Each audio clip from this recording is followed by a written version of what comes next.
ये क्वेश्चन देखो SSC JEE 2014 में आएगा। The current drawn by tungsten filament lamp is measured by an ammeter.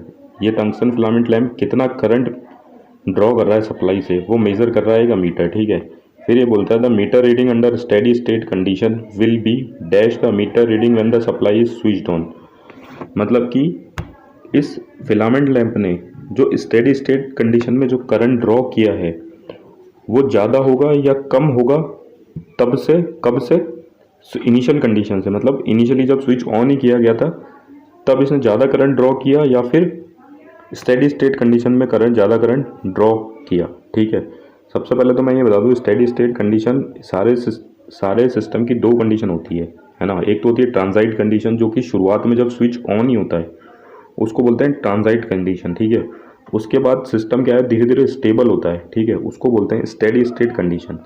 तो कभी भी पूछा जाए ना, ऐसा क्वेश्चन आए तो जो ये वाला दे रखा है ना, the meter reading when the supply switched on, मतलब कि ये वाली कंडीशन कौन सी है, ट्रांजाइट कंडीशन। और जो सेकंड कंडीशन स्टेट आती है वो आती है स्टेडी स्टेट, जहाँ पे सिस्टम थोड़ा सा स्टेबल होता है, ठीक है। वो ये सारी बातें मैंने यहाँ पे लिख रखी है, ठीक है, ये देख लेना आप। अब मैं आपको ये क्वेश्चन बताता हूँ। सबसे पहले तो ये बोल रहा था टंगस्टन फिलामेंट लैम्प है, उसके अक्रॉस एक अमीटर लग रहा है, उसके पैरेलल में सीरीज में एक अमीटर लग रखा है, ठीक है। ये अमीटर रीड कर रहा है कि ये इस टंगस्टन फिलामेंट लैम्प ने कितना करंट ड्रॉ किया है, ठीक है।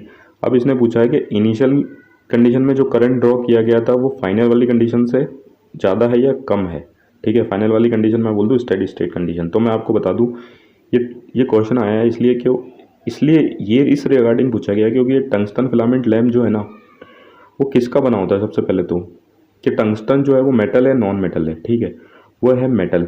और मेटल का होता है टेम्परेचर कोएफिशिएंट पॉजिटिव।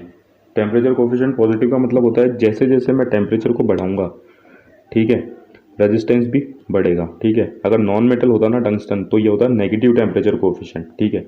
लेकिन टंगस्टन जो है वो आता है मेटल में, और मेटल का होता है, ध्यान रखना, पॉजिटिव टेम्परेचर कोएफिशिएंट, मतलब जैसे जैसे मैं टेम्परेचर को बढ़ाऊंगा वैसे वैसे रेजिस्टेंस भी बढ़ेगा। अब देखो इनिशियल कंडीशन में, है ना, इनिशियल कंडीशन मैंने कहा ना, जो शुरुआत दो कंडीशन होती है, जो पहली जो इनिशियल कंडीशन होती है उसको बोलते हैं ट्रांजाइंट, और ट्रांजाइंट कंडीशन के बाद जब ट्रांजाइंट कंडीशन खत्म हो जाती है उसके बाद आती है स्टेडी स्टेट कंडीशन, है ना। तो इनिशियल कंडीशन में क्या होगा, जब ये सप्लाई बंद थी, है ना, स्विच ऑन किया था तो ये रूम टेम्परेचर पे था बल्ब, ठीक है। तो बल्ब अभी ठंडा था, है ना। तो मैं बोलता हूँ कि ठंडा था मतलब थोड़ा कूल था, मतलब इतना गर्म नहीं था, तो मैं बोलता हूँ टेम्परेचर कम था। अब टेम्परेचर कोएफिशिएंट इसका पॉजिटिव होता है, टेम्परेचर कम तो रेजिस्टेंस भी कम। अब जितना ज़्यादा रेजिस्टेंस कम होगा, ठीक है, उतना ज़्यादा ये करंट ड्रॉ करेगा, क्योंकि अपन को पता है I = V/R। वोल्टेज की सप्लाई कांस्टेंट है तो I is inversely proportional to R। I कम तो R कम तो I ज़्यादा। तो इनिशियली जो इसने करंट ड्रॉ किया ना वो ज़्यादा किया, है ना। तो अमीटर ने इनिशियली क्या रीड किया, ज़्यादा करंट रीड करा, क्योंकि इसके सीरीज में तो लग रहा है कि जितना करंट ये ड्रॉ करेगा वो इससे होता हुआ तो जाएगा और ये मेजर कर लेगा, ठीक है।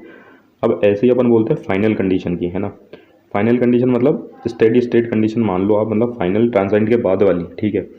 अब करंट इसमें बहना शुरू हो गया था, है ना, करंट बहना शुरू हुआ था फिलामेंट से, तो फिलामेंट में हीट जनरेट होगी तो टेम्परेचर इंक्रीज करेगा। तो अपन ने वापस से टेम्परेचर जो कोफिशिएंट है वो डायरेक्टली प्रोपोर्शनल होता है रेजिस्टेंस के, मेटल के लिए, ठीक है। मतलब पॉजिटिव टेम्परेचर कोफिशिएंट मतलब जैसे जैसे रेजिस्टेंस बढ़ेगा टेम्परेचर बढ़ेगा, वैसे वैसे रेजिस्टेंस भी बढ़ेगा। तो टेम्परेचर बढ़ा, ठीक है, टेम्परेचर बढ़ा तो रेजिस्टेंस बढ़ा। वापस से यहाँ पे देख लो, रेजिस्टेंस बढ़ेगा तो करंट कम होगा, तो करंट क्या होगा, कम होगा। तो स्टेडी स्टेट कंडीशन ने क्या रीड किया, करंट। स्टेडी स्टेट कंडीशन में अमीटर ने करंट कैसा रीड किया, लेस करंट, ठीक है। तो अपन यहाँ पे आंसर दे सकते हैं, ये देखो ये आ गया steady state the meter reading, यहाँ से पढ़ो, देखो the meter reading under steady state condition will be less, ठीक है ना। The meter reading when the supply switched on, जब सप्लाई स्विच ऑन ही की थी, जब मीटर की रीडिंग क्या थी, हाई थी, क्योंकि रेजिस्टेंस कम था, टेम्परेचर कम था तो रेजिस्टेंस कम था तो करंट ज़्यादा था। तो इनिशियल कंडीशन में जो कंडीशन थी उसमें करंट ज़्यादा था, है ना। और जैसे जैसे टेम्परेचर बढ़ता गया रेजिस्टेंस भी उसके हिसाब से क्या हुआ, जैसे जैसे टेम्परेचर बढ़ता गया रेजिस्टेंस भी उसके हिसाब से बढ़ता गया, और जैसे जैसे रेजिस्टेंस बढ़ता गया करंट कम होता गया। तो स्टेडी स्टेट कंडीशन में क्या करंट लेस था, तो इसका ऑप्शन हो जाएगा B, less than. Thank you.